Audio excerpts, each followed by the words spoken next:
Hello viewers, you are welcome to my SR Education channel. আজকের ভিডিওতে আমি important prepositions set নিয়ে আলোচনা করব। এই রকম তোমাদের আমি প্রায় 50-100টার মতো প্রিপোজিশন সেট দিয়ে দেব এবং তার অ্যানসার শিটও দিয়ে দেব। তোমরা আমাদের যে অফিশিয়াল টেলিগ্রাম চ্যানেলটি আছে সেটার সঙ্গে যুক্ত হয়ে যাও, অথবা আমার এই হোয়াটসঅ্যাপ নাম্বার দেওয়া থাকলো, এখানে একবার হাই করে দিও, আমি তোমাদের আমার হোয়াটসঅ্যাপ গ্রুপে অ্যাড করে নেব। সেখানে আমি বিভিন্ন কম্পিটিটিভ এক্সামের জন্য প্রিপারেশন দিই। We are very excited at নাকি উইথ নাকি অ্যাবাউট নাকি over our trip to Spain next week. বলছে আমরা খুবই উত্তেজিত হয়ে পড়েছি আমাদের আগামী সপ্তাহে যে স্পেনে যাওয়ার একটা ট্রিপ আছে, ভ্রমণ আছে, সেটা সম্বন্ধে। তাহলে এখানে সম্বন্ধে বোঝাচ্ছে, তাই এখানে কি হবে অ্যাবাউট। তাহলে excited about, we are very excited about. Okay. 2 number, I am dreaming, আমি স্বপ্ন দেখছি dash becoming a famous scientist one day, আমি স্বপ্ন দেখছি যে আমি একজন বিখ্যাত বিজ্ঞানী হব। এবার এটাও তো সম্বন্ধে বোঝাচ্ছে, আমি একটা বিষয় সম্বন্ধে স্বপ্ন দেখছি, তাই এখানেও অ্যাবাউট হবে। বুঝতে পারলে? তোমরা এগুলোর স্ক্রিনশট নিয়ে নিও, অথবা আমার পিডিএফ পেয়ে যাবে আমার ওই হোয়াটসঅ্যাপে। ওকে। তারপর দেখো, আই অ্যাম ভেরি ফন্ড, আমি খুব পছন্দ করি। কি পছন্দ করি? Drinking green tea, green tea পান করতে আমি খুব পছন্দ করি। এখানে ফন্ডের পর অফ বসবে, ফন্ড অফ। এই যে ফন্ড অফ, এটা মাথায় রাখবে, কোনো কিছু পছন্দ বোঝালে ফন্ড অফ হয়। তারপর দেখো, almost all politicians were involved dash the scandal, এটা খুবই সত্যি কথাই বলেছে। প্রায় সমস্ত পলিটিশিয়ানরা অর্থাৎ রাজনৈতিক ব্যক্তিরাই সমস্ত রকম স্ক্যান্ডেলে যুক্ত থাকে। এখানে ইনভলভড এর পর ইন বসবে, ইনভলভড ইন। ঠিক আছে, তাহলে এটা কি হবে? Involved in.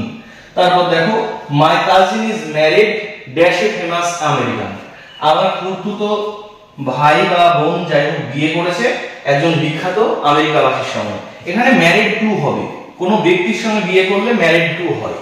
ঠিক আছে, ম্যারিড টু হবে।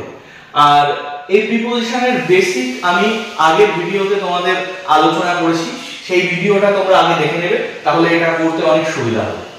যাই হোক, তারপর দেখো, এট দ্য মোমেন্ট, শেষ মুহূর্তে, she is recovering for dash injuries, একদম শেষ মুহূর্তে সে তার আঘাত থেকে আঘাত ছেড়ে উঠল। ঠিক আছে, এখানে বোঝা যাচ্ছে যে আঘাত থেকে হবে, তাই এটা কি হবে? ফ্রম হবে। Recovering from her injuries, injury থেকে সে সেরে উঠল। তারপর দেখো, I am looking forward dash having a meeting with you next week, আমি আমি ভাবছি যে সামনের সম্বন্ধে ভাবছি। কি সম্বন্ধে? যে তোমার সঙ্গে যে আমার একটি মিটিং আছে নেক্সট উইকে, সেটা নিয়ে আমি এগিয়ে যাচ্ছি বা ভাবছি। যাই হোক, এখানে কি হবে? Looking forward dash having, looking forward এর পর টু বসবে। আই এম লুকিং ফরওয়ার্ড, এইটার স্ক্রিনশট নিয়ে নাও। নাম্বার দেখো, I M responsible dash training the new recruits, বলছে আমি যে নতুন রিক্রুটমেন্ট হয়েছে সেটার জন্য আমি দায়িত্বে ছিলাম।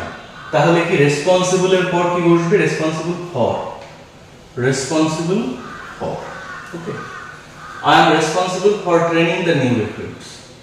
তারপর কি? Many people took advantage, অনেক মানুষই সুবিধা নিচ্ছে কিসের? লো প্রাইসেস, কম মূল্যের, offered by the new shop, নতুন দোকান খুলে তারা কম দামে অনেক জিনিস দিচ্ছে, সেই সুবিধাটা অনেকেই নিচ্ছে। এটা কি হবে? Of, advantage of. বোঝা গেল? তারপর দেখো 3 number, দশেরটা, I was not quite satisfied, আমি অতটা সন্তুষ্ট ছিলাম না দ্য এক্সাম রেজাল্টস, আমার পরীক্ষার রেজাল্ট সম্বন্ধে। আমি স্যাটিসফাইড এর পর কি বসবে? Satisfied with, satisfied with the exam results. তারপর, the president was thankful everyone who help in the campaign, যারা এই ক্যাম্পেইনে তাকে সাহায্য করেছিল তাদের সকলের প্রতি সে কৃতজ্ঞ। এখানে কি হবে? সকলের জন্য কৃতজ্ঞ, তাই ফর, থ্যাঙ্কফুল ফর এভরিওয়ান। তারপর 12টা, এভরিওয়ান ইন দিস টাউন, এই শহরের প্রত্যেকে উইল বেনিফিট, সুবিধা পাবে কিসের? দ্য নিউ হসপিটাল, কি থেকে সুবিধা পাবে? নিউ হসপিটাল থেকে, ফ্রম বসবে। থেকে। বোঝা যাচ্ছে? তারপরে দ্য ম্যান ওয়াজ ফাইটিং, লোকটি যুদ্ধ করছিলেন ড্যাশ হিজ কান্ট্রি, তার দেশের কি জন্য? দেশের জন্য তিনি যুদ্ধ করছিলেন, for his country. My dad shouted dash me because I did not do what he said, মানে আমার বাবা আমাকে যা বলছিলেন সেগুলো আমি শুনেছিলাম না, সেই জন্য তিনি আমার উপর চিৎকার করছিলেন। তাই আমার উপর, my dad shouted on, shouted at me, বুঝা গেল? My dad shouted at me, আমার উপর, নির্দিষ্ট করে বোঝাচ্ছে এখানে, তাই অ্যাট বোঝাবে। তারপর she insisted dash helping me with the dishes, সে জিদ করছিল আমাকে সাহায্য করার জন্য ওই রান্নার ব্যাপারে। তাহলে ইনসিস্টেড এর পর অন বসবে, এটার একটা স্ক্রিনশট নিয়ে নাও।